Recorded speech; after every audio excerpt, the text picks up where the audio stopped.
구독자 여러분 안녕하십니까? 이 시간에 치매에 매우 유익한 오메가3 제품을 고르는 가장 중요한 기준 한 가지, 그리고 항혈소판제, 항응고제를 드시는 분이 계시는데 병용 투여는 가능한가? 출혈 위험성은 어느 정도 있는가? 그리고 오메가3를 드시다가 즉각적으로 중단해야 될 경우는 어떤 경우인가? 이런 것들에 대해서 말씀드리도록 하겠습니다. 오메가3는 세계적으로 섭취되는 보충제입니다. 유명한 만큼 논란도 많습니다. 2015년도에는 항혈소판제, 항응고제와 병용투여 시 출혈 위험에 대해서 보도되었고, 지금까지도 많은 사람들은 출혈 염려 때문에 드시지 못하고 있는 상황입니다. 또 올해 여름에는 심혈관 질환에 오메가3가 효과 없다는 연구 발표가 있었습니다. 과연 오메가3를 출혈 위험을 감소하면서까지 드셔야 하는 것일까요? 또는 심혈관 질환 예방 효과 없다는 연구가 나왔는데 그럼에도 먹어야 하는 것일까요? 이것에 대해서도 말씀드리도록 하겠습니다. 시와 마찬가지로 오메가3 효과나 부작용에 관한 논란은 오랫동안 지속돼 왔고 앞으로도 그럴 거라고 저는 생각합니다. 오메가3에 관해서 많은 연구가 되어 있습니다. 연구마다 차이는 있지만 건강에 유익하다는 결과가 대부분입니다. 가장 큰 효과는 혈관 질환 개선과 만성염증 개선입니다. 치매는 뇌혈관 질환의 결과, 뇌에 염증이 있어서 나타난다고 말씀드렸습니다. 그러므로 오메가3는 치매에 유익합니다. 비타민C도 혈관 질환 개선, 항염증 기능, 이것이 뛰어나기 때문에 가급적 두 가지를 함께 드시는 것을 추천합니다. 이 시간에 네 가지를 말씀드리겠습니다. 첫 번째, 오메가3를 먹으면 어떤 유익함이 있는지, 다시 말하면 섭취의 근거는 무엇인지. 두 번째, 제품을 고르는 가장 중요한 기준 한 가지. 세 번째, 항혈소판제, 항응고제를 드시는 분이 오메가3를 함께 드셔도 되는지, 출혈 위험은 과연 어느 정도인지, 그리고 마지막으로 섭취를 즉시 중단해야 될 경우는 어떤 점이 있는지, 오메가3에 대해서 많은 영상이 있고 정보가 있기 때문에 저는 정말로 궁금한 것들만 모아서 말씀드리고자 합니다. 지방에 대해서 아주 간단하게 지식을 설명하겠습니다. 보통 동물성 지방은 포화지방이고 고체, 식물성 지방은 불포화지방이고 액체, 이렇게 알고 있는데 왜 불포화지방은 액체, 포화지방은 고체인지 설명을 하겠습니다.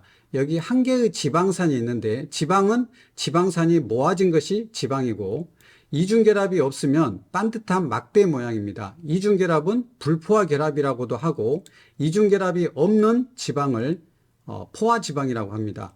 이렇게 반듯한 막대기가 이렇게 무수히 모아지면 이렇게 단단한 구조를 이루기 때문에 이중결합이 없는 포화지방은 이런 고체를 이루고 있고, 이중결합이 한 개라도 있으면 이중결합 부위에서 이렇게 막대가 꺾이게 됩니다. 그래서 이렇게 이 꺾인 나뭇가지는 모아졌을 때 단단하지 않는 구조를 이루기 때문에 불포화지방은 액체를 이루게 됩니다. 하지만 포화지방에도 그 불포화지방이 들어가 있고, 또 불포화지방에도 포화지방이 함유되어 있고, 단지 그 비율의 차이가 있을 뿐이라는 것을 말씀드리겠습니다. 여기 이중결합이 한 개, 두 개, 여기 세 개가 있습니다. 여기는 식물성 오메가3인 리놀렌산이라 하고, 아마시, 들깨, 호두 이런 데에 많이 들어있는 지방산이고, 여기는 다섯 개의 이중결합이 있는데 이게 EPA이고, 여기는 6개의 이중결합이 있습니다. 이거는 DHA, 뇌에 굉장히 중요하죠. 이렇게 이 오메가3는 이중결합 수가 많아서 액체를 띠고 있습니다. 첫 번째, 오메가3를 먹어야 하는 근거는 무엇입니까? 세포막의 기본 성분은 지방질입니다. 지방질은 포화지방과 불포화지방이 적절한 비율로 구성되어 있고, 불포화지방은 오메가3, 6, 9이 적절한 비율로 존재할 때 세포가 건강합니다. 세포막 지방을 원료로 많은 분자들이 만들어집니다. 현대인의 식습관이 오메가6는 너무 많이, 오메가3는 너무 적게 섭취하기 때문에 불균형 상태입니다. 오메가6와 오메가3의 비율이 4대 1 정도면 적당한데요. 현대인들은 대체로 20대 1 또는 100대 1 이상 오메가6가 너무 많습니다. 이 때문에 염증 물질이 생성되고 대사질환도 생기는 것입니다. 이 한 가지 이유만으로도 오메가3를 보충해야 될 충분한 근거가 되는 것입니다. 오메가3, 오메가6, 오메가9 이것은 필수 지방산이고 우리 몸에 꼭 필요합니다. 적절한 비율이 중요한데 오메가3와 오메가6의 비율이 1대 4 정도가 적당합니다. 그런데 오메가6가 많은 이런 기름들을 우리가 먹는 대부분의 가공식품이 이런 것들이 들어있어서 우리는 오메가6를 너무 많이 섭취하고 있습니다. 그 결과로 우리 몸 안에 염증이 일어나고 대사질환이 발생하는 것입니다. 오메가3는 이 혈소판의 응집을 억제하기 때문에 혈류를 개선합니다. 또한 뇌 무게의 60%가 지방인데 지방의 가장 많은 지방 성분이 오메가3입니다. 오메가3는 뇌에서 세포막을 형성하고 많은 호르몬도 만들고 절연 기능을 하는 등 뇌에서 반드시 필요한 물질이기 때문에 꼭 먹어야 하는 지방산이 되겠습니다. 오메가3는 등푸른 생선에 많이 들어 있습니다. 그래서 일주일에 몇 번 정도 이걸 먹으면 어느 정도 보충이 됩니다. 그런데 일주일에 몇 번씩 꾸준히 등푸른 생선을 먹는 것이 쉽지가 않고 또 바다가 오염이 되어서 이런 생선을 꾸준히 먹었을 때 중금속에 높게 검출되는 경우가 많기 때문에 생선은 조금씩 드시고 보충제로 드시는 것을 저는 추천하고 있습니다. 이것은 스타틴이라는 고지혈증 약이고 오메가3입니다. 전문의약품으로 오메가3도 나와 있고 이 두 가지를 합친 이 복합제도 전문의약품으로 나와 있습니다. 효과가 없다면 식약처에서 허가할 리가 없겠죠. 실제로 스타틴과 오메가3를 병용 투여했을 때 심혈관 질환, 뇌혈관 질환 발생이 감소했다는 연구도 있습니다. 두 번째, 제품을 고르는 가장 중요한 기준은 너무 많은 종류가 있어서 어떤 걸 고를까 고민이 되실 겁니다. 대체로 영양제는 어떤 걸 드셔도 효과 차이는 있지만 부작용을 염려하지 않아도 되었습니다. 그런데 오메가3는 다릅니다. 왜냐하면 오메가3를 잘못 고르면 효과만 없는 것이 아니고 건강에 해로울 수 있기 때문입니다. 그 이유는요, 불포화 지방은 산패이염이 있고 불포화 결합의 수가 많을수록 산패이염도가 증가합니다. 그런데 오메가3는 불포화 결합의 수가 5개에서 6개나 됩니다. 이거는 많은 수입니다. 그러므로 오메가3는 산패이염도가 아주 높은 지방이고 산패된 오메가3는 활성산소와 같아서 효과는 없고 염증을 증가시키고 인체에 해로운 증상을 일으킬 수 있습니다. 산패되지 않는 제품을 고르는 요령은요, 제조 공정에서 산패되지 않는 제품을 고르면 좋겠지만 이 공정을 소비자가 알 수는 없고 그렇기 때문에 세계적으로 좋은 평가를 받고 있는 회사의 제품인지 이걸 좀 알아보시고, 두 번째는 상가, 산패도가 제품에 나와 있습니다. 그걸 확인하시고, 그리고 산패는 공기 접촉, 빛 접촉에 의해서 촉진됩니다. 그러므로 병에 든 제품보다는 낮게 포장된 제품을 고르시는 것을 추천합니다. 세 번째, 항응고제와 오메가3 함께 먹어도 괜찮을까요? 심혈관 질환, 뇌혈관 질환, 심방세동 부정맥 이런 질병 등이 있을 때 지혈을 억제시키는 약물을 함께 쓰는데요. 우선 혈소판 기능을 억제하는 아스피린, 클로피도그렐이 있고 항응고제가 와파린, 헤파린이 있고 또 노악도 있고 오메가3가 있는데 오메가3도 혈소판 기능을 약하게 억제합니다. 그래서 이러한 것들을 함께 썼을 때 걱정을 하게 되는 것이죠. 제가 2개의 논문을 가져왔습니다. 첫 번째는 미국 심장학회 보고된 논문과 이 호주 논문 2개의 논문을 가져왔습니다.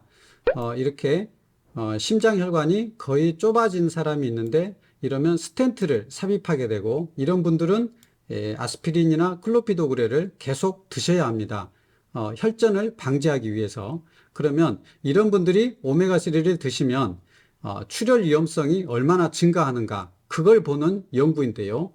예, 오메가3와 아스피린 클로피도그렐, 이것을 함께 투여한 균과 아스피린 클로피도그렐만 투여한 균 사이에 출혈 위험도를 비교했습니다. 결과는 33개월간 추적 관찰한 결과 출혈 위험성에서 차이가 보이지 않았다, 이렇게 나왔고, 두 번째는 이 와파린과 함께 투여한 연구입니다. 와파린과 어유, 오메가3죠. 이것을 함께 투여한 균과 그냥 와파린만 투여한 균 사이에 비교를 한 것인데요.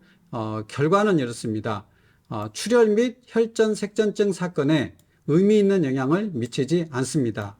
제가 이렇게 두 가지 연구만 가져왔지만 대부분의 연구에서는 오메가3를 함께 사용하더라도 더 출혈의 위험이 증가하지는 않았다는 논문이 대부분을 이루고 있습니다. 단 용량을 너무 많지 않게 드시면 될 것 같습니다. 3g 정도 이내로 드신다면 크게 걱정하지 않아도 될 것이라고 저는 생각합니다. 네 번째로 오메가3 섭취를 중단해야 될 경우들을 말씀드리겠습니다. 첫 번째는 알레르기 반응인데요. 천식이 있을 수 있습니다. 쌕쌕 소리가 나면서 숨이 갑자기 심하게 가빠오는 천식 발작이 나타나면 중단해야 되겠고, 그리고 인후가 이렇게 빨갛게 붓게 되면은 역시 숨 쉬는 이 기도가 막힐 수 있기 때문에 위험한 알레르기 반응이 되어서 중단해야 되고, 피부에 이와 같이 두드러기가 나는 경우에도 알레르기 반응이고, 눈 주위가 이렇게 붓는 경우, 이런 전형적인 제1형 과민 반응에 의한 알레르기 증상이 있을 때는 섭취를 중단해야 됩니다. 두 번째로는 제가 보지는 못했지만 출혈 부작용이 있을 때는 중단해야 되는데요. 이렇게 다리에 피부에 멍이 이렇게 드는 경우가 있는데요.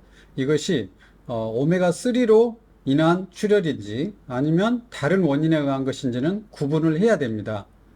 정말로 오메가3가 관련이 있다면 중단을 해야 되는 것이고, 다리에 멍드는 거하고 코피가 나는 경우가 있는데, 코피 역시 혈관이 이렇게 자주 터지는 부위가 있을 수 있는데, 이비인후과에 가셔서 그런 경우에는 정기적인 소작술로 이렇게 치료할 수가 있습니다. 오메가3에 의하지 않고 코피가 나는 경우인지 오메가3에 의한 것인지를 꼭 구분을 해서 정말로 다른 이유가 없이 오메가3에 의한 출혈이라고 한다면 이것은 중단해야 되겠습니다. 몇 가지 질문들에 대한 답변을 말씀드리고 마치겠습니다. 오메가3는 혈액순환을 개선하기 때문에 혈압이 경미하게 아주 조금 감소시킬 수 있고, 그 결과로 어지럼증이 올 수도 있습니다. 대부분은 혈압약을 드시는 분에서 나타날 수 있는데, 이것은 혈압약을 용량을 줄이거나 약을 끊을 수 있는 좋은 현상이고, 오메가3를 굳이 중단할 필요는 없어 보입니다. 지방 소화를 잘 못하시는 분들이 오메가3는 지방이기 때문에 설사, 복통, 구역 등 소화기 증상을 호소할 수가 있습니다. 이때는 용량을 줄여서 1g을 드신다면 500mg으로 줄여서 조금씩 증량해 가면 될 거라고 생각합니다. 그리고 출혈 염려를 하시는데 하루 3g 이내에서 드신다면 크게 염려하지 않으셔도 된다는 점을 말씀드립니다. 우리나라에서 3g 이상 드시는 분은 거의 없다고 생각이 듭니다. 고지혈증이 있는데 먹어도 되는가? 이런 질문이 있는데요. 실제로 고지혈증을 낮추는 목적으로 오메가3를 처방하고 있습니다. 중성지방 수치를 감소시키기 때문에 고지혈증이 있는 분은 오히려 유익하다는 점을 말씀드립니다. 그리고 오메가3는 혈소판 응집을 억제하고 또 항염증 작용을 하고 혈류를 개선하고 혈관 건강 측면만 봐서는 비타민 C처럼 유익합니다. 그래서 혈관 건강을 생각하신다면 오메가3를 꼭 드시고, 가급적 비타민 C와 오메가3를 함께 드신다면 금상첨화라고 저는 생각합니다. 60대 이상 연령층에서 혈관 질환 예방 목적, 혈관 건강을 위해서 아스피린을 드시는 경우가 있는데, 미국 심장학회나 우리나라 심장학회에서 1차 예방 목적으로는 추천하지 않습니다. 어떤 질병이 없는데 예방 목적으로 하는 것이 1차 예방이죠. 그래서 2차 예방으로는 아스피린을 사용합니다. 예를 들어서 협심증이 있던 사람이 재발을 막기 위해서는 사용합니다. 왜냐하면 출혈 위험이 있기 때문에 1차 예방으로는 추천하지 않는 것입니다. 60세 이상 되는 분들은 아스피린 대신에 오메가3와 비타민C를 드신다면 출혈 위험은 거의 걱정하지 않고 혈관 건강에는 아주 큰 효과를 보실 수 있을 거라고 저는 생각합니다. 이상 오메가3에 대해서 여러 가지 내용에 대해서 말씀드렸습니다. 모든 국민의 건강을 내과 의사 사이먼이 기원 드립니다. 감사합니다.